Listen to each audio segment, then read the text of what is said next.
Hi everybody and welcome to Heel Heat. My name is George Coles and this is going to be an episode of It Came From the Network. Topic of this came from the network. WWF Prime Time Wrestling, marked as Season 2, Episode 50, from December 23rd, 1986. And in case you haven't been watching, all of my It Came From the Networks in July, as well as all of my Walking in Memphis episodes in July, are going to follow a theme. The reason being, we partnered up with my friend Bucky749, the American Samurai, and his brother Jeremy for Jeremy's Christmas in July. As you can see by the title, as you can see by the date, this was a Christmas-themed episode of Primetime Wrestling. One of my absolute favorite shows as a kid, so let's jump right in. They start off, first we get I can only consider the desk or control room. We got, our hosts are obviously Bobby the Brain Heenan and Gorilla Monsoon, which, what a great pairing. What a great team. They're almost like the wrestling equivalent of Laurel and Hardy, the greatest combination of comedic talents that wrestling's ever put out, I guess you could say. We jump right in. As per the format, they would kind of show different matches from all over. A lot of this is coming from a show from the Boston Garden. So we get the first match, Blackjack Mulligan versus Jimmy Jack Funk. This was an interesting time because this was later in Blackjack's career. I believe around the same time he was also working as the Big Machine or the Strong Machine. He was one of the machines with Andre the Giant as well. Jimmy Jack Funk was a guy that I wanted to like because I liked Terry Funk so much, but when I found out he wasn't a real Funk, I kind of hated him, and it's through no fault of his own, because the guy was a good wrestler. I can't really blame him, and years later, I had the privilege of joining on. I had a friend named Masked Tweeter at the time who had an internet podcast, like a live podcast he would do, and he had the great Terry Funk on one week, and I had the privilege of calling in and asking Terry Funk, because I wanted to, and I know I'm going off on a tangent, I wanted to give a different question than most people asked, so I asked Terry his opinion on Jimmy Jack Funk, and if he felt kind of like the Lance Von Erich thing, but with Jimmy Jack. And Terry was actually quite positive about it. He was friends with the guy, and it really changed my view on the guy. So, objectively now, I can look at him better than I actually did in the time frame. This was a solid match. Mulligan picks up the win. I'm going to give it a 3. Next up, we had a very interesting match. Two what you would quote-unquote call jobbers, and two of the more high-profile jobbers of the era. S.D. Jones against Iron Mike Sharp. And this was kind of cool. I always had a like for S.D. Jones, mostly because he felt more important because he got an LJN figure, and he actually got a variant, which was not done at the time. I had the one with the red shirt. There's also a yellow Hawaiian shirt variant. I had his wrestling figure, so he felt more important just because of that, and being the fact that I was 9 at this time. It felt like S.D. Jones was a bigger deal. And matches like this did make him feel like a bigger deal. He would beat guys like Iron Mike Sharp, and he does pick up the win here. He beat the Lombardis of the world. This match was actually really good. I really enjoyed it. I'm giving it a 4. Next up, we get an update with Mean Gene Okerlund, who throws it to Ricky the Dragon Steamboat, who's given us an update on his larynx, which was injured by the Macho Man Randy Savage when Savage draped him over and hit him with the ring bell in the throat. We see him struggle to talk, this is a classic, what you would think of primetime wrestling segment. This is one of those segments that kind of resonated. This was part of the build to WrestleMania 3, where Steamboat eventually gets his revenge on Savage. But here it was just a nice little segment telling us how Steamboat was going and how he was doing. So pretty cool that they had this here. Next up, we have a vignette with Blackjack Mulligan talking about his honey wagon and putting King Kong Bundy in the honey wagon. And the honey wagon is a manure spreader. There's no other nice way to put it. So he's talking about killing King Kong Bundy, cutting him up and putting him in the manure spreader. A decent promo. Just a cool thing. I mean, Blackjack's a great talker, and this was just a really good video here. After that, we get a Jesse the Body Ventura interviewing Andre the Giant, who had been suspended and been reinstated. There's a little bit of seeds being planted here because they say that Bobby the Brain Heenan was the only one at the reinstatement hearing, and Bobby the Brain Heenan agreed to reinstate him. So this is starting to plant the seeds of what would happen a couple months later with Andre turning on Hogan and Andre going for the title at WrestleMania. Andre doesn't really talk to Ventura much here, which leads Gorilla afterwards to say, I'll have to get an interview with Andre, which I don't remember if they ever did or not. But kind of just a cool segment to show the heel commentator not exactly getting cooperation from a face wrestler at the time, even though we know it's the beginning of what's going to be one of the greatest heel turns in the history of wrestling. Now, coming from those promo segments, we're going into, and I forgot to mention this in the beginning, we do rate everything here on a 1 to 5 scale. Sorry, so if the numbers on the first two were a little bit confusing for you, that's what the rating's at. We get what most people would consider a dream match of the 70s and early 80s, or to mid 80s even. Joined in progress, Handsome Harley Race, the King of Wrestling, versus Pedro Morales. Pedro had been a WWF champion. For a long time, he was the first Grand Slam champion, or the first Triple Crown champion, actually. They didn't have 4 titles to be a Grand Slam yet. And Harley Race was the legend, an 8-time NWA World Champion at this point. This was a pretty good match, pretty solid. Even though the guys were a little bit older and a little bit slower paced, they still put on what was a very compelling match. Harley Race picks up the win here. I'm giving this one a 4. Next up, we have what has to be the best segment of the night, and probably the thing that fits into our theme more than anything on the show. We get a skit, and again, this is another thing that Primetime Wrestling is remembered fondly for, is their skits where they would throw wrestlers in quote-unquote skits or segments where they would either mock a movie or a TV show, kind of like the famous one being Fuji Vice. We have Roddy Piper being Ebenezer Piper in a retelling of a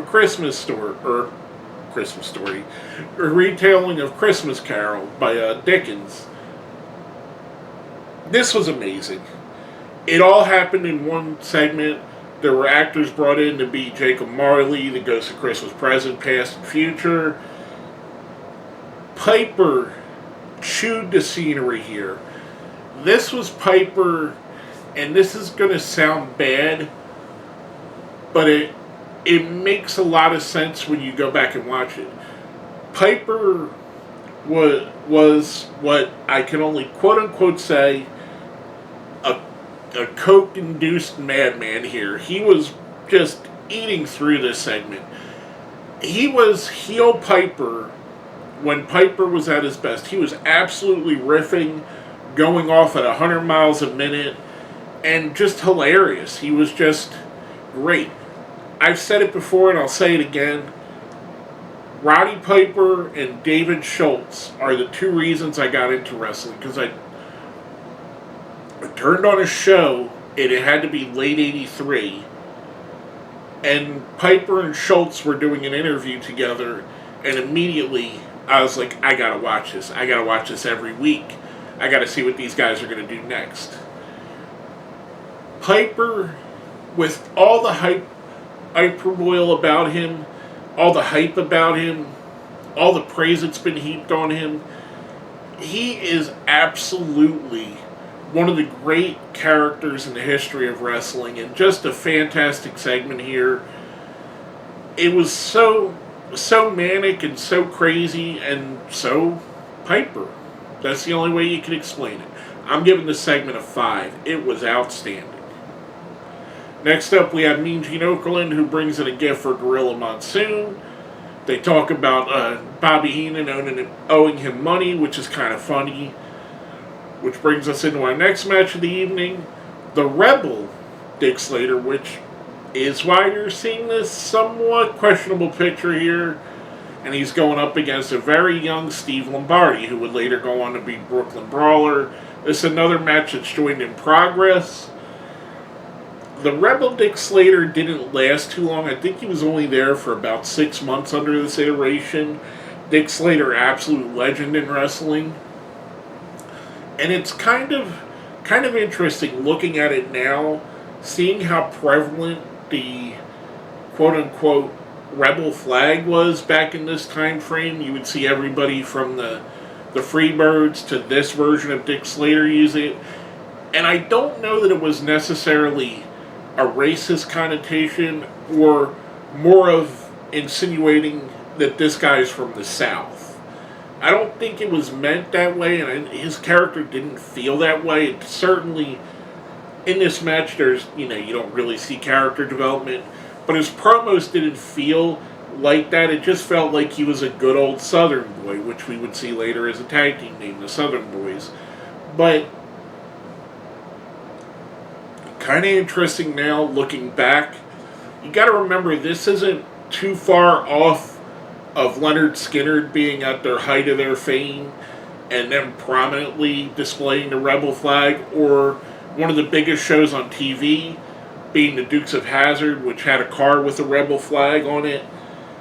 It wasn't looked at the time, and I might be just being naive. I don't remember it being looked at as negatively as it is now. Slater does pick up the win here. This was a good match. I'm giving it a 3. Next up, we get a promo for the U.S. Express, which is Barry Windham and Mike Rotundo. No, not Barry Windham, I'm sorry. Dan Spivey and Mike Rotundo here. I believe Windham and Rotundo would go on to be the U.S. Express later on. But this is Spivey here. This is good. They're talking about having a harder edge, so it kind of felt like they were doing a heel turn, but they never really turned heel. I think this might be the end of the run for them. I think that they were both gone from the company not long after this. But, just a decent promo here. Coming off of that, we get Corporal Kirschner versus Dino Bravo. And this is Dino Bravo with black hair, which is always weird to me, because I always remember Dino Bravo having the dyed blonde hair. This is probably my least favorite match of the card. I was a little bit surprised Bravo picked up the win here with as hard as they were pushing Kirschner at the time. The overlying arc of this in a couple matches before was how bad the referee was, and the referee counts a fast count here. So it kind of feels like they were doing a heel turn with the ref, but we're going to talk about something here in a few moments that just makes me think it was just a bad talent.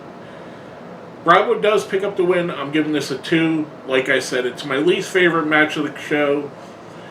And, I kind of expected a little bit of a different outcome, which doesn't change the rating, but still, it just didn't feel like this match should have went the way it did. After that, we get one of the feuds that I remember fondly from this time. Adorable Adrian Adonis versus the Junkyard Dog. Junkyard Dog, one of my absolute favorite wrestlers as a kid. One of the guys I loved watching. I loved singing along to his song. I loved him on the Hulk Hogan's Rockin' Wrestling, which I know isn't the guy doing, he's not doing the voice there, but still, I love Junkyard Dog. In my LJNs, which we keep bringing up here, my LJNs that I would play with, Junkyard Dog was usually either the world champion or the intercontinental champion or one of the tag team champions. It never, funny as it is, Hulk Hogan was never really my world champion in my mind. It would either be the Dog or Savage or Steamboat or Piper. I believe even at some point Tito Santana was my world heavyweight champion. Just, the guys that I really enjoyed and I gravitated to. I gravitated more to Junkyard Dog than I did to Hulk Hogan. JYD does pick up the win here by a count out. This is a good match. I'm giving it a 3. Next up, we get a Outback Jack vignette where he's in the outbacks of Australia and he's getting his face painted by Aborigines. Again, questionable content here to probably one of the characters that most people look back and say this was just a goofy character of the time frame, but kind of on par with what WWE was doing, bringing in a guy like Outback Jack. After that, we get a promo from Danny Davis, the referee. Not the same, if you've been watching my Walking in Memphis, not the same guy as Nightmare Danny Davis. 2 totally different guys. This was a total different Danny Davis, who is basically a heel referee at this point, who would go on to be a wrestler for a little while and then go back to being a referee. Most famously, he screws over the British Bulldogs and Tito Santana later on, which leads to him being in a match at WrestleMania 3 as well. Decent promo from a mostly forgettable guy, in my opinion. He's definitely, in my opinion, the lesser of the 2 Danny Davises. After that, we go to our main event of the show, which is Hulk Hogan versus Hercules Hernandez with Bobby the Brain Heenan. This is interesting here because Hulk Hogan totally threw me off, and I did not expect this. He's wearing blue knee pads, which when you think back of Hulk Hogan at the time, it's the yellow and red, or, you've seen the off where he wears the blue trunks, the light blue trunks, or the white with the red knee pads. I never really remembered him wearing yellow with the blue knee pads, and I'm guessing most people don't remember that because yellow and red is Hulk Hogan's colors. This was a match from about a month before this Saturday night's main event. Really solid main event. Hercules was a good wrestler, really good talent, and he really pulled out a good match out of Hulk Hogan here. Hulk was actually pretty good at this time still. He hadn't quite yet got to the point where he was just a couple moves and win. Hercules got a lot of offense in here. Hulk Hogan was at risk. Hogan does pick up the win here. I'm giving this match a 4. I thought it was really solid. We go to the end of the show. Heenan and Gorilla are giving each other their gifts to end the show. Just a fantastic way to bookend it. This was a highly entertaining show to me. Like I said, it was more of a wrestling show inside of a variety show, and it really pulled in a lot of fans. It really created a lot of fans with that format. I really enjoyed what they did here, especially, who doesn't love Gorilla and Heenan together? Overall, I'm going to give this show a 4. Another really quality show. I enjoyed it. I thought it was worth watching. I definitely recommend you going and watching it. It's marked as Season 2, Episode 50, if you go to Peacock. Just another fantastic show. With all that being said, smash that like button, hit the share button, subscribe if you haven't, and if you go down here in the description, there's going to be a link to Bucky749's channel. Go check him out, because we have partnered for this Christmas in July, Jeremy's Christmas in July, and he has some excellent videos over there that he's doing as well. So give him a shout out over there. If you do go check him out, tell him I sent you, tell him you came here because George from Heel Heat said so. With all that being said, my name is George Coles, and this has been another episode of It Came From the Network.